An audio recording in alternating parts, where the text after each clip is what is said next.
जय श्री कृष्ण। व्यक्ति जैसी संगत करता है, ना चाहते हुए भी वो वैसा ही बन जाता है। यह बात बिल्कुल सही है कि हम जैसी संगत कर लेते हैं, धीमे धीमे हम उसी की तरह बन जाते हैं। हमें ज़्यादा बदलाव या कुछ करने की ज़रूरत नहीं पड़ती है और हमें पता भी नहीं चलता है कि हमारे ऊपर एक संगत का असर है, क्योंकि आप जैसे व्यक्ति की संगत करेंगे आप वैसे बन जाएंगे। एक राजा थे, बहुत बड़ा राज चला रहे थे। एक सन्यासी भी रहते थे। वो महात्मा थे, बहुत पहुँचे हुए थे। उन्होंने ना अपनी ज्ञान इंद्रियों को जागृत कर लिया था। वो उनके पास जो कोई जाता था वो उसकी मदद कर देते थे और अपना हर वक्त भगवान का नाम लिया करते थे।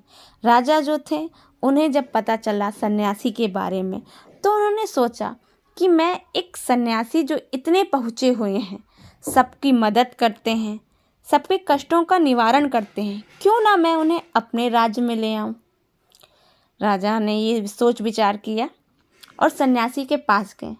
उन्हें सब कुछ कहा, बताया, उनसे विनती की। सन्यासी कहीं ना कहीं उनके मन में भी कोई ना कोई लालच होगा और वे राजा की बात मान गए। राजा के साथ उसके महल चले आए, चकाचौंध में रहने लगे। आराम से उन्हें खूब भोजन मिलता, मतलब राजाओं जैसा उन्हें मिलने लगा। सन्यासी जो थे उनका वो धीमे धीमे उनका सन्यासपन उतरने लगा। राजा के साथ रहते एक बार क्या हुआ कि राजा को किसी दूसरे नगर जाना था, कोई फंक्शन वगैरह था, इसलिए तो उन्होंने सन्यासी से कहा कि मुझे तो पॉसिबल है, वहाँ पे पेड़ उगाने को लगा देता हूँ, वो आपके भोजन का, आपके आराम का पूरा प्रबंध करेगा और मैं चला आऊँगा। तो कहा ठीक है, आप जाइए, कुछ समय के बाद आप लौट आएंगे। राजा चले जाते हैं।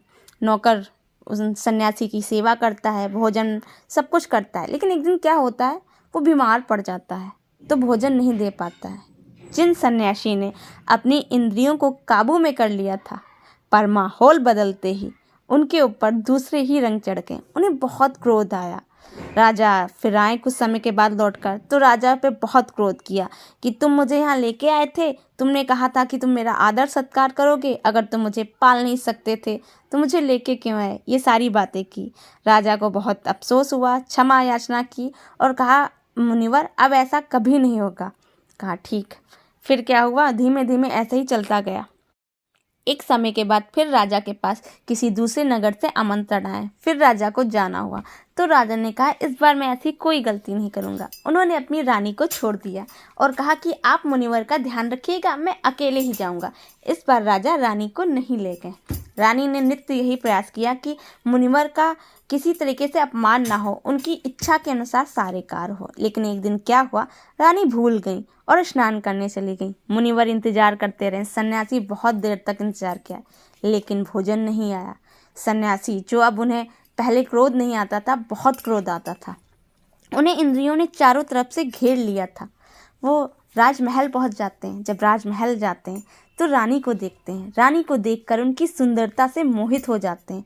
वो सब कुछ भूल भाल जाते हैं कि मैं क्या हूँ और अपने वापस उस निवास पे आके अन्न जल त्याग देते हैं। रानी एक दो बार भोजन भिजवाती हैं, लेकिन वो खाते नहीं हैं। जब वो भोजन नहीं खाते हैं तो रानी दोबारा नहीं करती। कुछ समय के बाद राजा भी आ जाते हैं।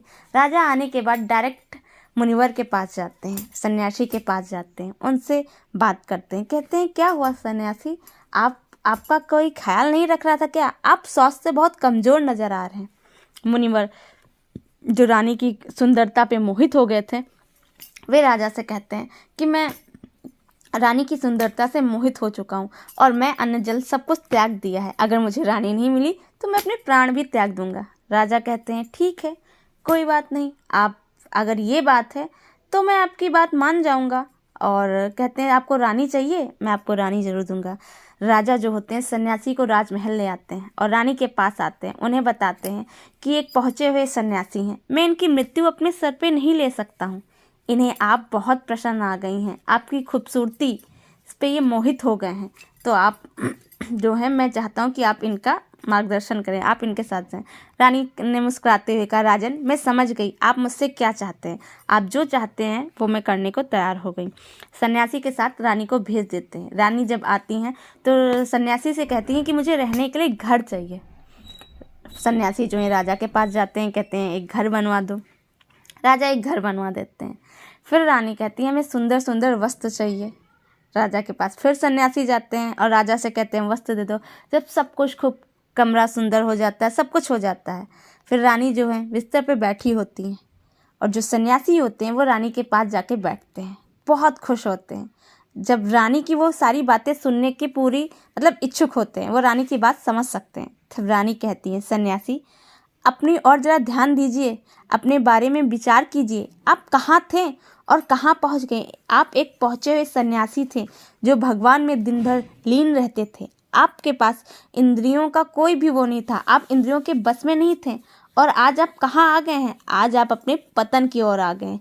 इतनी बात सुनते ही राजा का जो मोह था रानी के प्रति, उनकी सुंदरता के प्रति, वो सब टूट गया। उनकी बुद्धि ठिकाने आ गई। उन्हें समझ आ गया कि मैं क्या कर रहा हूँ, मैं पाप की ओर अग्रसर हो रहा हूँ, और उन्होंने क्षमा मांगी और वो बढ़ गए। इसीलिए कहते हैं जैसी संगत होती है इंसान वैसे बन जाता है। राजा ने सन्यासी की संगत की तो उसने क्रोध, इच्छाएं, इंद्रियां, इन सब का त्याग करना शुरू कर दिया, इंद्रियों को वश में कर लिया। और जो सन्यासी थे उन्होंने राजा की संगत की तो जो इतने पहुँचे हुए थे उन्होंने अपनी इंद्रियों पे जो काबू कर लिया था वो बेकाबू हो गए। इसीलिए कहते हैं व्यक्ति जैसी संगत में रहता है वैसा बन जाता है। इसलिए अपनी संगत का ध्यान रखें, अच्छे अच्छे व्यक्तियों से संगत करिए, किसी भी कुमार्ग पर चलने वाले व्यक्ति से मित्रता ना करिए, वरना ना चाहते हुए आप भी उस कुमार्ग पे चले जाएंगे। राधे राधे। अगर आपको ये वीडियो अच्छी लगी तो इसे लाइक शेयर सब्सक्राइब करें और ज़्यादा से ज़्यादा लोगों को शेयर करें।